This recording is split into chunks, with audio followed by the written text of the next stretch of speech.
دیکھیے دیکھیں آپ کو نہیں بات میں یہ ہے، ہاں بات یہ ہے کہ پہلی بات تو یہ ہے کہ یہ بالکل جیسے ہے نا، جب ہم کیا کرتے تھے کشمیر میں انگلی بازی، تو ہندوستان چیختا تھا ہم پہ، اپنی طرف نہیں دیکھتا تھا جو وہ کرتے تھے.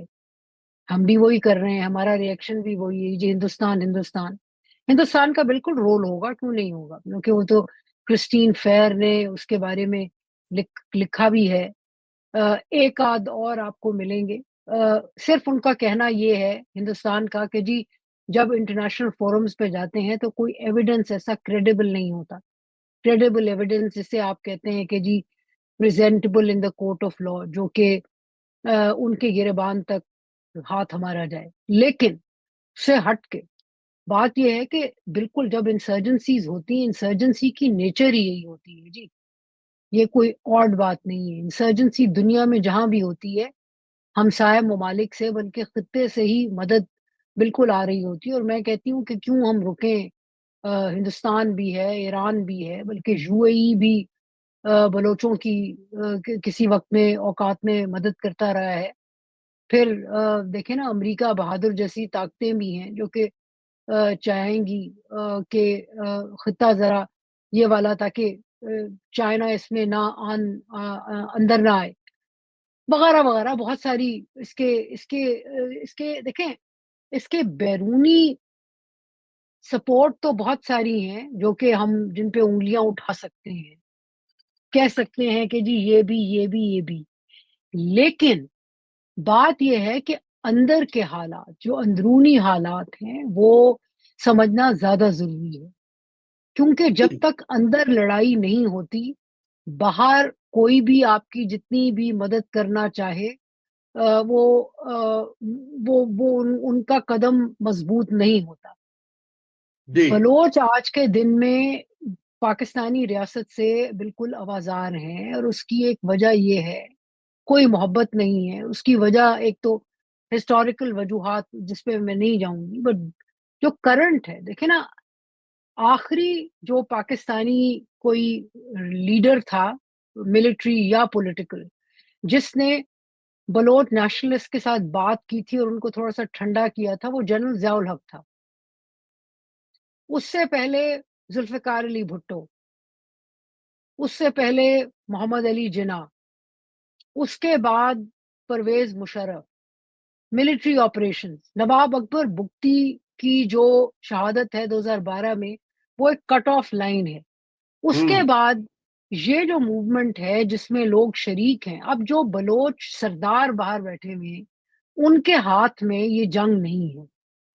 یہ بلوچ مڈل کلاس ہے، بلکہ یہ تو دیرہ بگٹی والے علاقے سے ادھر سے کے لوگ بھی نہیں ہیں. یہ تو مکران کوس جو ہے، یہ آپ کا پڑھا لکھا بلوچ نوجوان جو ہے، جس کو آپ جب وہ باہر جاتا ہے تو آپ اس کو اٹھا لیتے ہیں. جب وہ ہاں جب وہ کرتا ہے، میں کہ بک سٹال لگاتا ہے، تو آپ اس کو وہ اس کا بک سٹال تک تباہ کر دیتے ہیں. تو اس صورت میں وہ کہتا ہے کہ اس ریاست کے ساتھ میری کوئی انویسٹڈ نہیں ہے. پھر آپ حکومت کرنے کے لیے چور ڈاکو ٹھگ، سرفراز بگٹی، انوار کاکڑ، اس قسم کے لوگ جو ہیں، آپ ان کو بٹھا دیتے ہیں. آپ یہ دیکھیں نا، انڈیا نے بہت ایکسٹریم میجرز یوز کیے، پھر اس کے بعد وہ پالیٹکس کی طرف لے آئے. مطلب یہ کہ آپ کے وہی پولیٹیکل عمر عبداللہ وغیرہ، یہ لوگ پالیٹکس میں ہیں. بلکہ اس دفعہ آپ یہ دیکھیں کہ ہندوستانی کشمیر میں 58% لوگوں نے ووٹ دینے کے لیے نکلے. آپ نے 2024 میں کیا کیا؟ باقی سارے ملک میں تو آپ کے ہاں جیسا الیکشن ہوا ہی ہوا، بلوچستان میں تو اس سے بھی زیادہ آپ نے ستم کر دیا نا. کہ آپ وہ لوگ لے کے آئے، آپ نے جو نیشنلسٹ پارٹیز تھیں ان کو دھکا دیا پیچھے، جو کہ آپ کے ساتھ بھی بیٹھ جاتے تھے، اپنے لوگوں کی بھی بات کر لیتے تھے. ایک ریاست کے ساتھ ایک گفتگو تھی، جڑے ہوئے تھے. آپ نے دھکا ہی دے دیا ان کو. نہیں نہیں نہیں، آپ مافیاز، گونز کو لے کے آئے. ان لوگوں کا جن کا ان علاقوں سے تعلق نہیں تھا، ان کو آپ نے زبردستی الیکشن لڑوائی. آپ نے 60-60 کروڑ روپے لے کے الیکشن لوگوں کو جتوائے. اب یہ ہے کہ آپ سے آپ کی بات کرنے کے لیے لوگوں سے کوئی بندہ نہیں ہے. اب یہ Yeah. اتنا ایک ڈارک ہول ہے سیاست کا، جس میں آپ خانہ جنگی ہو سکتی ہے، لڑائی ہو سکتی ہے. دیکھیں یہ پہلا اور آخری آپریشن نہیں ہے. عاصم نے بتایا کہ مستونگ کا جو تھانہ تھا وہاں جا کے، میں آپ کو بتاتی ہوں، وہاں گئے جو فلمیں لوگ بنا رہے تھے، انہوں نے تھانے میں جا کے ان کے ہتھیار چھینے، وہ بھی وہ لے کے وہ لے لیے. اس وقت بلوچستان کا یہ حال ہے. میں نے کسی سے پوچھا جس کو اچھی نالج ہے، میں نے کہا سناؤ بھائی کیا حال ہے بلوچستان کا؟ اس نے کہا جی 12 12 گھنٹے. میں نے کہا کیا مطلب 12 12 گھنٹے لوڈ شیڈنگ؟ انہوں نے کہا نہیں جی نہیں، 12 گھنٹے دن کے فوج حکومت کرتی ہے، اور جیسے ہی سورج غروب ہوتا ہے ملیٹنٹس جو ہیں ان کی طاقت ہوتی ہے. تو آج کے دن میں پاکستانی ریاست تو پورے 24 گھنٹے اس خطے پہ کنٹرول نہیں کر رہی. میں نہیں کہہ رہی کہ بلوچستان بالکل ابھی الگ ہونے والا ہے، لیکن آپ خود سوچیں کہ ایسی سچویشن میں جب آپ اپنے منرل ویلتھ یا کسی اور چیز کا سودا کریں گے، آپ سعودیوں کو،